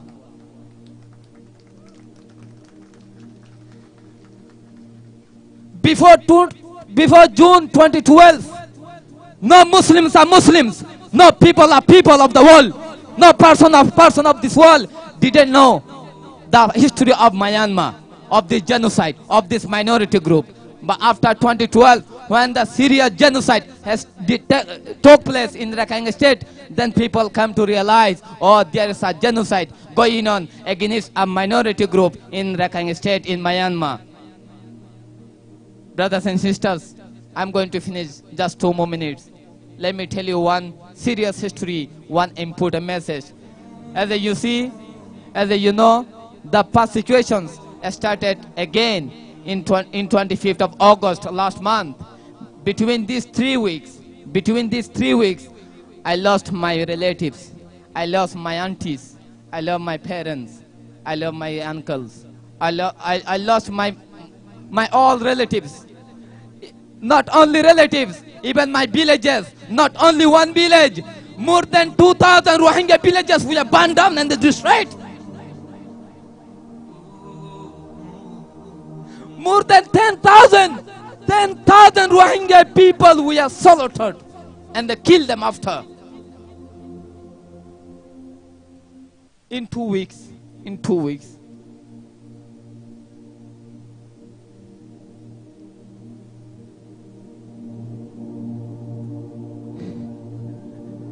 According to the United Nations, an estimate says more than 400,000 people. That's wrong. It's wrong figure. You haven't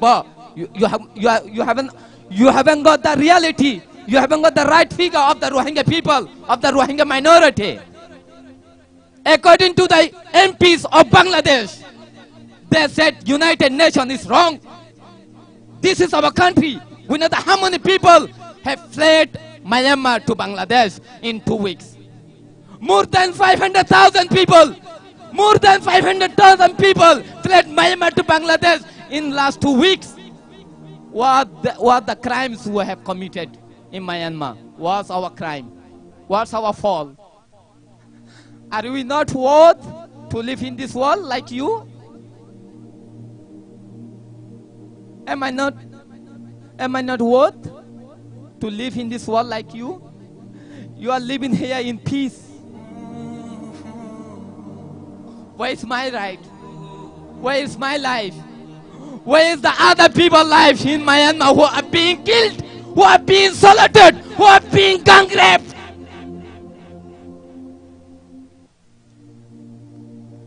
The Theresa May, wow, what a nice life she's having here. Theresa May. They are trying to support our people, to do the humanitarian support. But what the other side, she is trying to give a training to the Myanmar militaries who are killing these minority people. She is giving the training to other militaries in Burma to make the terrorists to kill this minority who are stateless, who are being persecuted, who are being forced to leave from their own country. More than 200,000 people are in IDP camps, the internally displaced people in their own country living with nothing.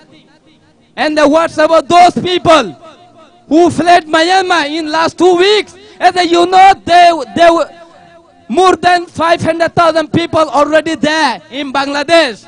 And in last 2 weeks, another more than 500,000 people fled to Bangladesh. What will happen to those people? Who will support them? Who will give them rights? you are supporting. We don't need this. We don't need any humanitarian support, but we need our rights. We like to go our country. We like to go to back there, and we like to live in peace. We want peace and the dignity so that we can live in this world with peace and the dignity. This is our demand to you. And if you want to know anything, go find the Rohingya people here across the UK. Ask them, how have you faced the difficulties in your life as being a refugee? Then they will tell you the reality and the history. So I will request all people you are here, write to your MPs, your societies, your mosques, and in your group, in park, everywhere, in MPs, Theresa May, Prime Minister, and the United Nations and the other international communities. Write to them, tell them, stop this genocide, take intervention.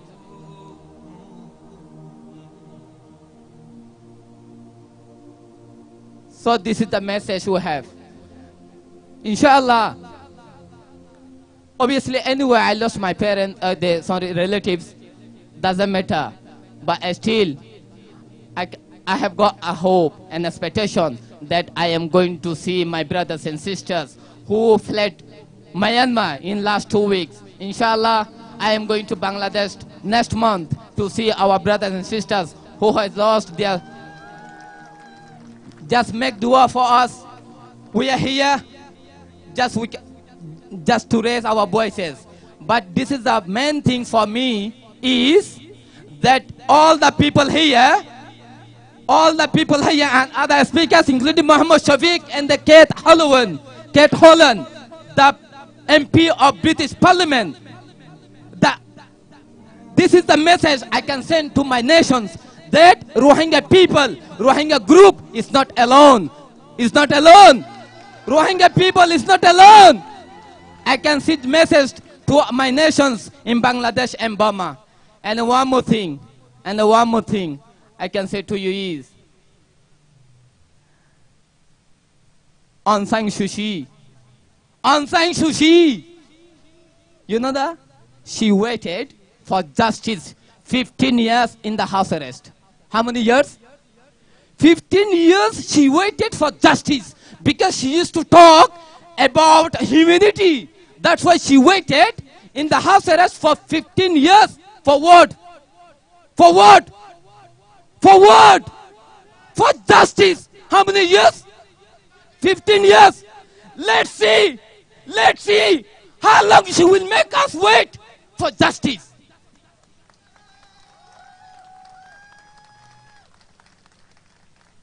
Aung San Suu Kyi, we had done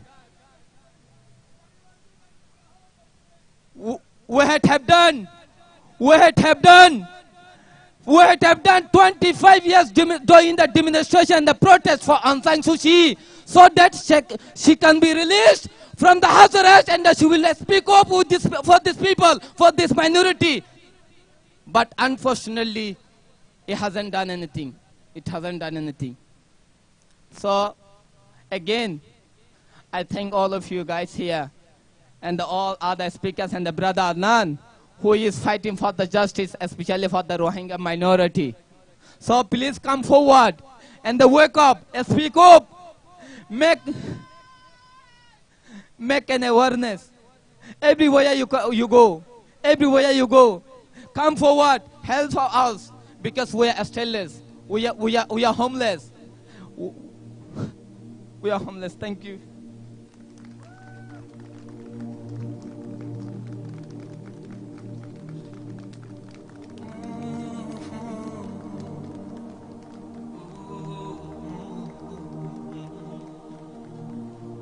It's so difficult to speak after that. I don't have the words. I don't have the strength. I'd just like to invite my next speaker. My next speaker is an activist and has done a lot of work. Is part of an organization called Stand Up to Racism.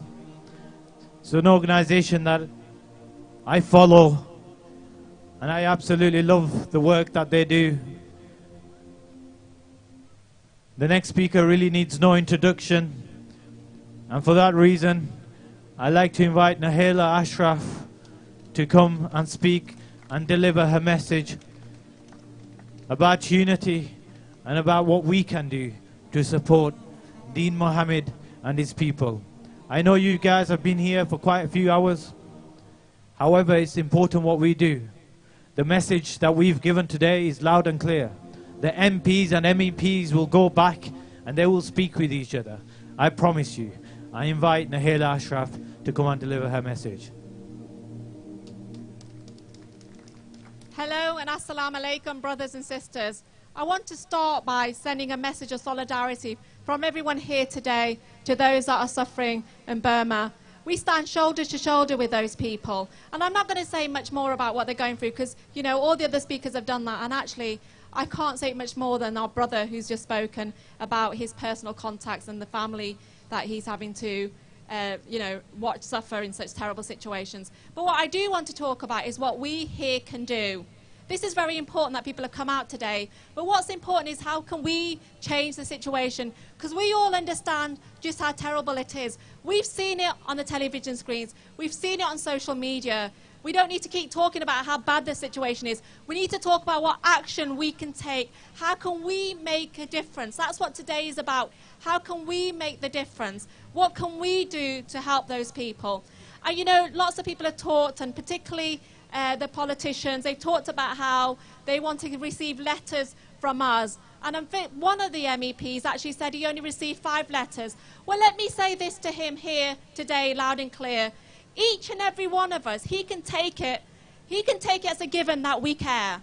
We may not have written letters, but he can be damn sure he can take it that we care about this issue. And we demand that he keeps raising this issue on our behalf as our elected politician. Let's be quite clear, he doesn't need to receive the letters because actually there are demonstrations like this today happening up and down the country. There was a demonstration last weekend in London, and there are demonstrations like this across the northwest. So I say this to each and every single one of our politicians. They shouldn't wait to receive a letter. They can take it as given that this is us sending them a clear message of where we stand on this issue. And I also want to say this, you see, we know that when we come together and when we campaign, they shift. Let's be quite honest, the politicians do what they do because we put the pressure on them. We've seen that in Parliament this week. We've seen it in the EU, the European Union. We have had debates in Parliament. We have had motions passed in the EU, in the European Parliament. That happened because people have been taken to the streets. And we need to continue to do that. We have to make our message loud and clear. So I'm going to say to each and every one of you, today is absolutely fantastic, but we need to keep the pressure on. So on the 1st of October, the Tory party will be coming to Manchester. The Tory party, who have no elected representatives in this city, are coming to this city to hold their conference. So I'm going to invite each and every one of you to come and stand and join us on a national demonstration on that day. The People's Assembly have called a demonstration, and Stand Up to Racism will be on that demonstration. We will be part of an anti-racist bloc, and I invite each and every one of you and everyone who has helped build this demonstration today. I invite the Drive for Justice to join that demonstration and join that anti-racist bloc, because let's be quite honest, this is racism. What we are seeing in Burma is racism. It's the ethnic cleansing of a minority group, and it is state-sponsored racism. That is what is happening. And we have to be aware, you know what, we can't allow this to continue. We can't be silent on this situation. And we have to also hold our politicians to account. Because let's be quite honest, our government is out there training our army. Our government is probably selling weapons to the government. And that's got to stop. We have got to put the pressure on. But the other thing we also need to do is our government needs to stop giving cover to that government. Because you know what did they say when they attacked the Muslim community over there? They said, oh, you know what? It's Muslim terrorists. We're not attacking civilians, we're attacking Muslim terrorists. there's an, you know, terrorist organization, that's who we're attacking. Well, you know what, where did they get that from? That's the kind of line Theresa May comes out with. That's the kind of line Donald Trump comes out with. And when world leaders like that use that language against Muslim minorities, it's not a surprise that we see what's happening in Burma. There is a connection with what she is doing over there. There is a connection when a woman, a world leader, who was given the Nobel Peace Prize, used the excuse of fighting terrorism. There is a connection with that, and there is a connection between her language against a minority of Muslims and the language that our government uses against Muslims here in this country and Donald Trump uses over there in America. And that's why we need to stand together against racism and Islamophobia. You know what? They're a minority, and whichever religion they were, we would be standing against them, because that is what racism is about. And I want to say this. There is more of us than there are those races. We are the majority. You see, people have talked today about hugging somebody from the Jewish community, hugging a non-Muslim. We don't need to do that. We're already standing together. I don't want someone else telling me that I need to show solidarity. I do that every day. I live and I work and alongside Muslims and non-Muslims. That is our community. That is the Manchester community and the Northwest community that I am proud to be a part of. I tell you who isn't integrated, I tell you who isn't standing in solidarity, is the leaders of the world. They are the ones that are promoting division. Divide and rule, that's what one of our speakers said earlier. That's what they are about, but we are about solidarity. So I'm going to invite each and every one of you to come out on the 1st of October, join that national demonstration against the Tory party, because we know this government has pushed the race card time and time again. So we stand in solidarity with everyone against our rulers. And then on the Tuesday of that week, we will also be having another demonstration focused specifically on racism, because the Home Secretary will be speaking at the conference that day. And let's face it, Tory party Home Secretaries, what do? When things get tough, they bring out the race card. When they fail to deliver what they promise, when they attack the welfare state, when they attack our jobs and our living standards, they use a race card to get away with it. And that's what the Home Secretary is going to do. So I urge you, let's connect the dots. The racism over there against the minority of Muslims is connected to the racism here in this country. So join Stand Up to Racism. Take to the streets. Let's be the voice of those that don't have a voice. Thank you very much. Thank you very much. Once again, support Stand Up to Racism wherever you can. They're a great organisation and have been an organisation. The same organisation supported us today as well to get such a great demonstration in place. My next guest is a member and also a leader of the Jewish community. He stands with us in solidarity, and I'd like to invite him. Rabbi Warren Elf is a maths teacher and an esteemed rabbi. Please, a warm welcome to the rabbi. Okay. Assalamu alaikum. Shalom aleichem. Peace and security for all of us and for all the Rohingya Muslims too. It's an honor and a privilege to be here, but I'm also very saddened that we have to be here today to speak out.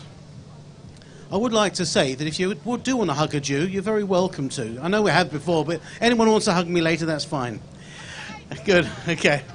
I remember as a student rabbi 24 years ago, speaking out around this time of year. This week, Wednesday night, Thursday is the start of the Jewish New Year. Some of you will recognize New Year's start during this week. And I remember on our Day of Atonement, as a student rabbi, standing up in the community and talking about ethnic cleansing that was going on then, that was going on in Bosnia and Serbia and Croatia. And I remember turning around and saying to the Jewish community I was serving at the time, I cannot believe that as Jews towards the end of the 20th century, nearly 50 years after the end of the Holocaust, that we're actually sitting by and letting that happen. And it grieves me to be standing here 24 years later, and having to say the same thing. Ethnic cleansing going on against the Rohingya Muslims.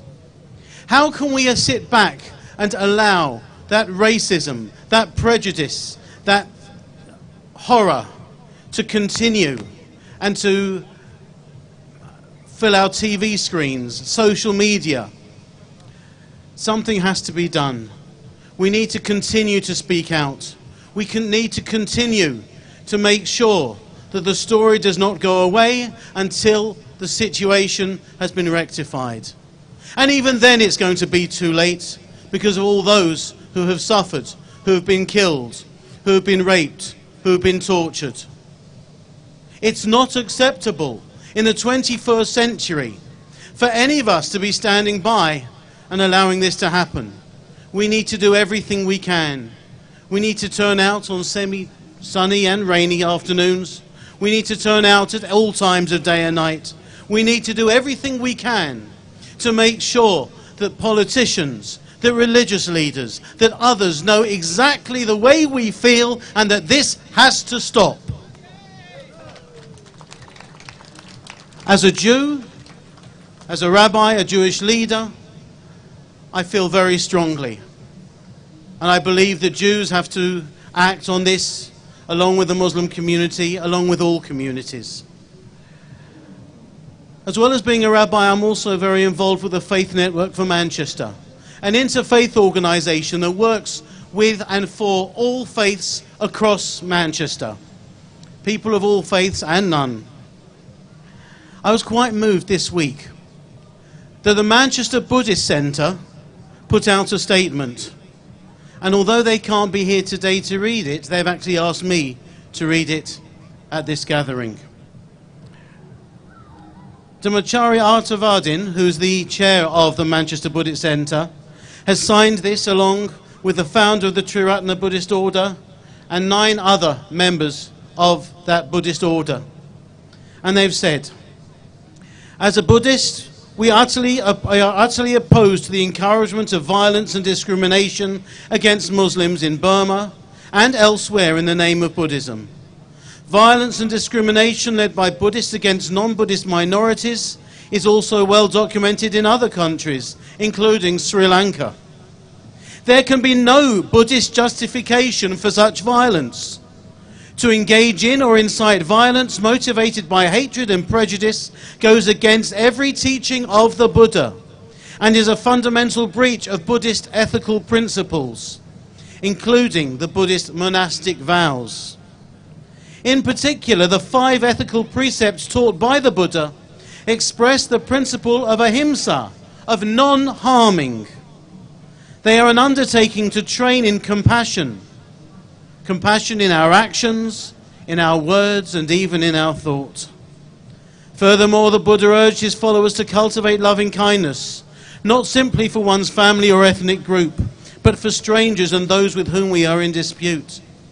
Accordingly, we urge all Buddhists, including their Burmese brothers and sisters, to join them in expressing abhorrence of violence led by Buddhists. They urge Burmese Buddhist leaders to do everything in their power to halt the anti-Muslim violence in their country.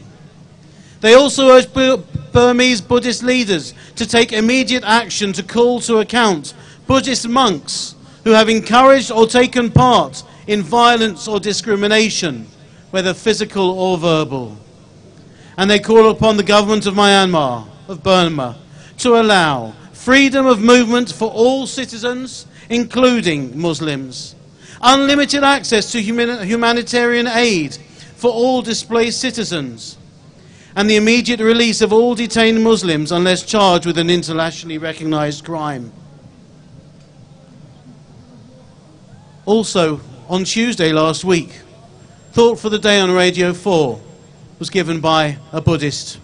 I have the text, but you can also go online and look if you wanted to. I think it's even more moving what he said on Radio 4 on Tuesday morning on Thought for the Day than the statement. We all condemn the actions that discriminate against our fellow human beings. As a Jew, whether we're Jews, whether we're Muslims, whether we're Christians, Buddhists, Baha'is, Sikhs, Hindus, Jains, humanists, the list can go on. But rumour has it we need to move at some point today. But all of us, we speak out against this. We need to stand up and say no more killing, no more prejudice, no more atrocities in our name, in anyone's name. We stand together and we want to see an end to these horrors. Brothers and sisters, thank you for giving me the privilege of speaking this afternoon. As a Jew, as a member of a faith community in Manchester, I stand with all of you, and especially, Dean, with you and your families. How can this be going on in our world in the 21st century? We must make this world a better place. We need to start now, if not before. Thank you.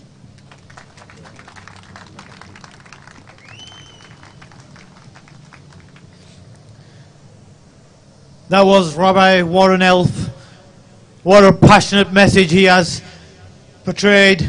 He has spoken, even delivered the statement from the Buddhist community themselves. We need more leaders like him, and we need more people like you willing to stand by leaders like Warren. Thank you very much for coming down today.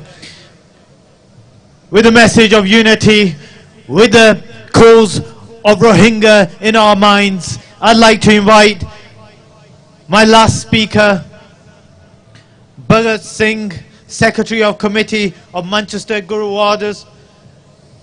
I'd like him to come and speak again with regards to the importance of unity.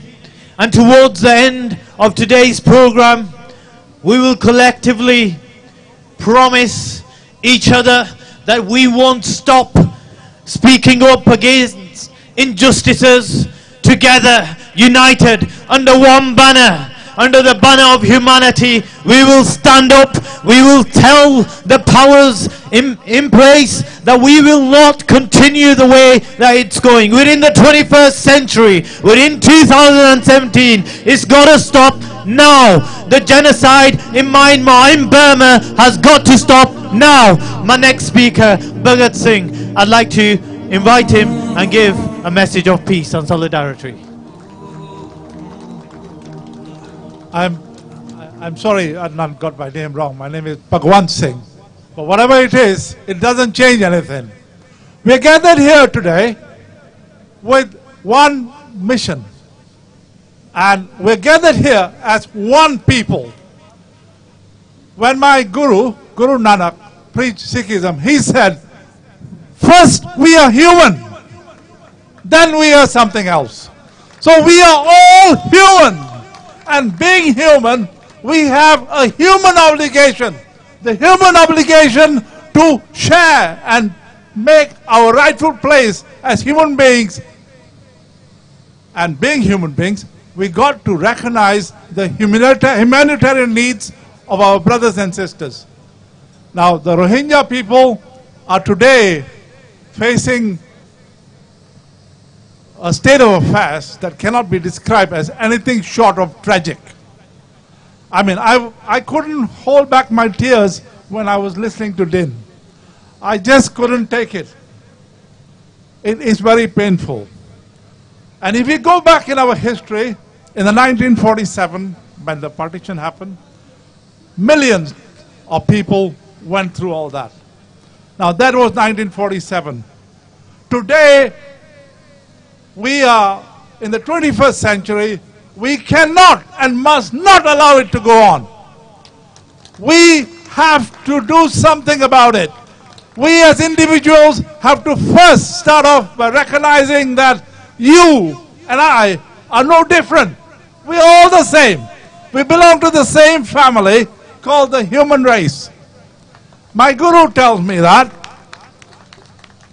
we are all part of that one family. So if one member of our family is hurt, one member of our family is consistently being persecuted, then there's something that we got to do something about. Now, there have been a number of ideas being suggested right to our politicians, and we can move the political machinery. Now, there's something I want to share with you from my personal life. Over the last 2 years, sadly, a number of members of my family have passed away, and I spoke at funerals. And while speaking at those funerals, there's one thing really dawned upon me. The politics of the world have got a direct impact on your personal lives. Better get that into your heads, because if you don't, you will find that your life will be run by somebody else. The Donald Trumps, all the dictators of the world, they are doing things that are going to change the lives of each and every one of us. Now we have to recognize that and take things in our own hands. That means we have to act.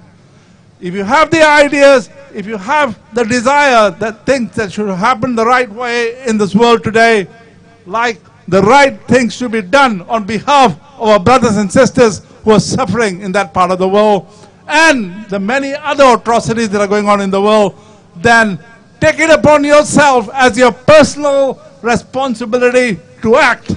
Because if you do not act, then be prepared for all the rubbish that is going to be dumped on you for the rest of your lives and the lives of your children. That is the way the world works. So my mission, my little message to all of you is, please do not let it lie. Do something. Tell somebody.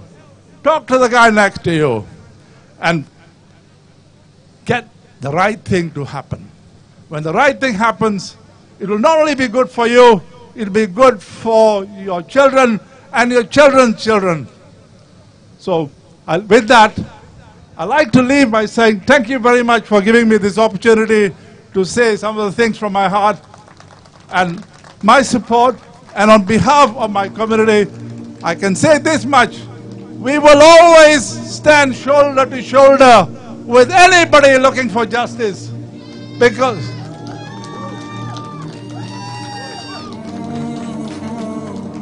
justice is one of the most important things in our lives.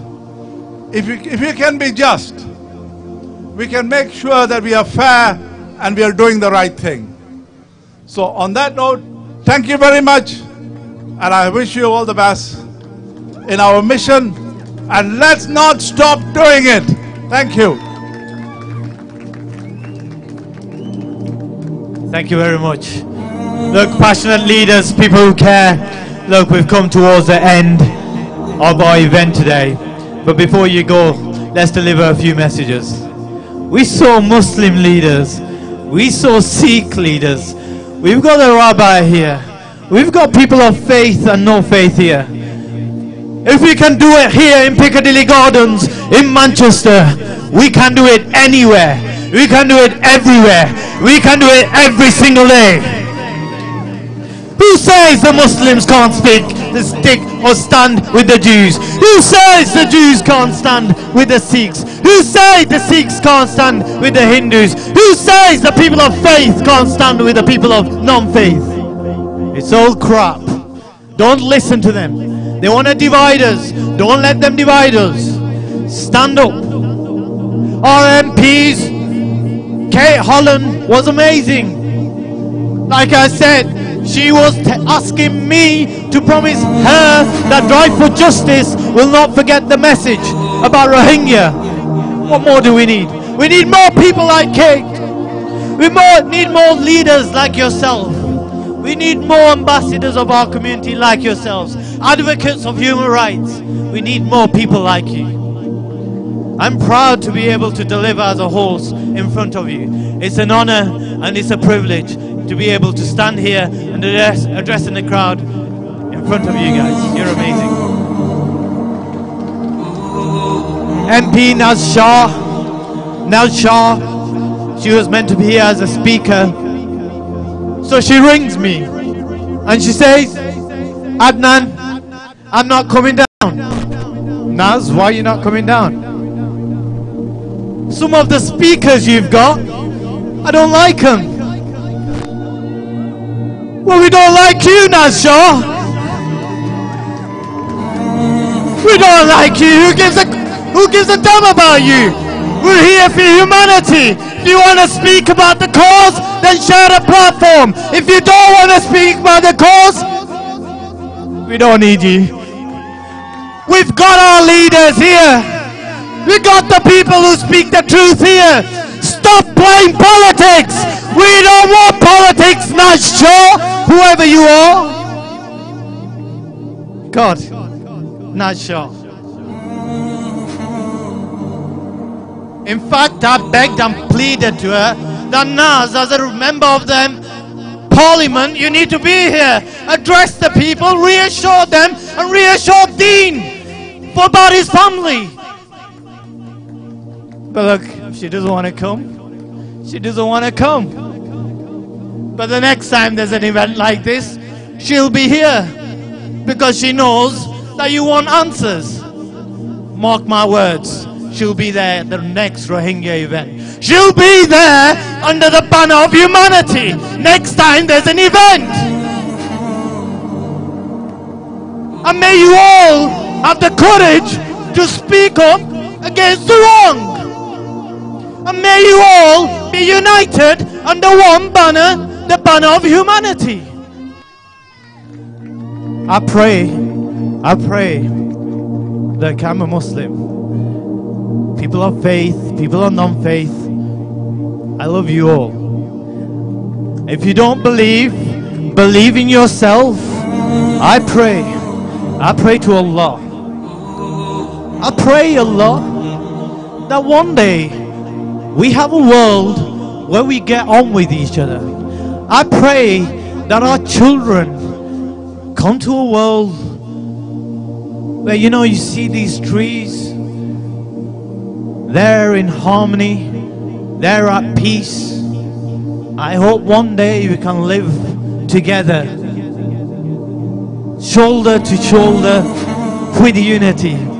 I pray Dean and his family can go back to Myanmar. I honestly do. I pray that we forget our differences. I really do. Because trust me, the world's becoming an ugly place. And we need to unite together. And Rabbi, we need more people like you and yourself. You know what? You're inspirational. We need more leaders like yourself. And I pray Allah that He gives us more leaders like yourselves. Let's have a minute silence for all the people, especially the Rohingya community, that are suffering and that are a part of an ethnic cleansing. Let's remember them mothers and let's remember them daughters. And when we go home tonight, remember, you are not voiceless, you are not powerless. Together we are the greatest power this world can ever see. A minute silence.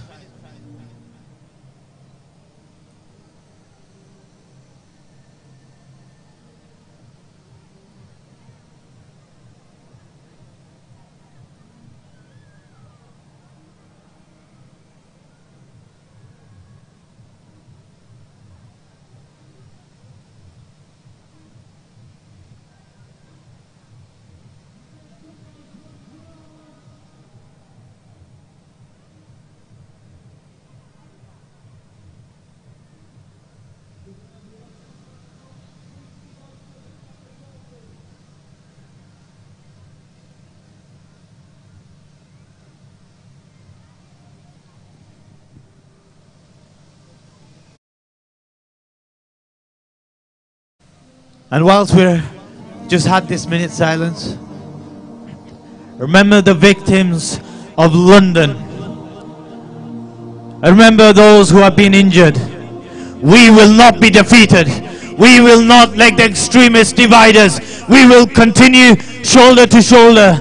God bless you all. All of you be blessed. Follow Drive for Justice on Facebook. Let's continue the activism. Let's start the movement. Let's do this. We can do this together. Inshallah. Thank you very much. Thank you to Drive for Justice. There's people in Drive for Justice that you will never see who work behind the scenes. Thank you to all the brothers and sisters who have supported us today. Thank you all to all the guests who have come today as well.